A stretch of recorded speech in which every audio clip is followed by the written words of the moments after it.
Protect Ontario. That was Ford earlier this afternoon, heading into the Lieutenant Governor's office. She accepted his request to dissolve the provincial legislature and trigger an election on February 27th. At a news conference this morning, Ford said he needs a strong mandate to take on Trump and protect Ontario's economy. We're going to see an unprecedented attack to our families, to our businesses, to our communities. Something that we've never seen in the history of the country, getting economically attacked by the largest country in the world, the most powerful person in the world when it comes to President Trump. We need that strong mandate for the people of Ontario. They understand who will lead this province over the next 4 years, who has a voice for the people and protect companies and protect livelihoods. And there's only one choice, that's the PC government. The CBC's Jamie Strachan is at the Ontario Legislature in Toronto and joins me live. So Jamie, most of the questions, of course, at that news conference were about the early election call. What else did Premier Ford say about his decision to send Ontarians to the polls?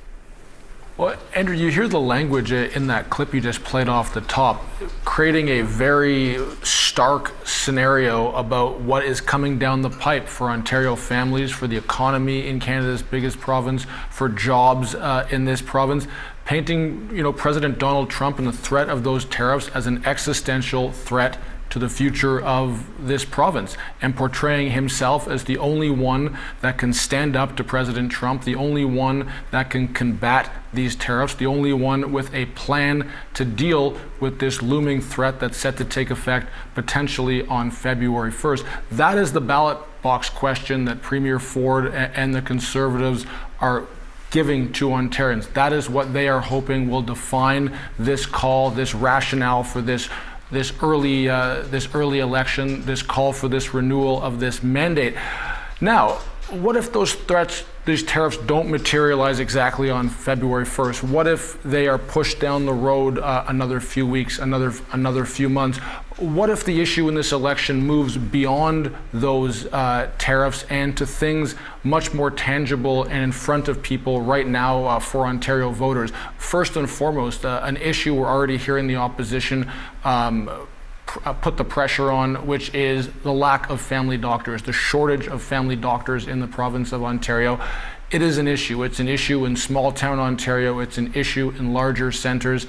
That could become a ballot box question. And of course, that cost of living question, more specifically, the cost of housing. It was a promise, more housing starts, more affordable housing for first-time homebuyers. That was a promise by the Premier in the last election. That has not materialized in any meaningful way. So, you hear in the Premier this morning, you heard the language off the top. For him, the rationale for this mandate, the rationale for this early election call, he is the guy to stand up to these tariffs. He's the only person to stand up, that can stand up to to President Trump. At the end of his press conference this morning, giving out toques to people in attendance, those now famous Canada Not For Sale hats, now taking a toque form, handing those out. That's what's on the table for Ontario voters, and whether this early election call is warranted and whether they agree with the way that Premier Ford is framing what's at stake. And what's the opposition in Ontario saying about an early election? Well, I think right now it's a question for them is, do they have the resources? Do they have the footing? Are they ready to compete? And the Conservatives have a huge advantage right now. They have a huge advantage in the polls. They have a huge advantage in terms of being organized.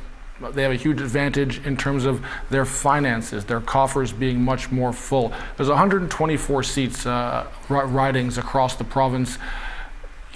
Right now, the Conservatives have filled most of their nominees, people who will be running in those ridings. The NDP and the Liberals still going through the process of nominating candidates to run in this election, which starts tomorrow and is over in a month. This is all very quick, and I think when you're coming from a point of incumbency and not just being an incumbent, but having a strong majority already, they've been out spending money, defining Liberal leader Bonnie Crombie, who it should be noted needs to win a seat in this election to get into the legislature, announcing today that she's running in a riding in Mississauga where she was, of course, mayor.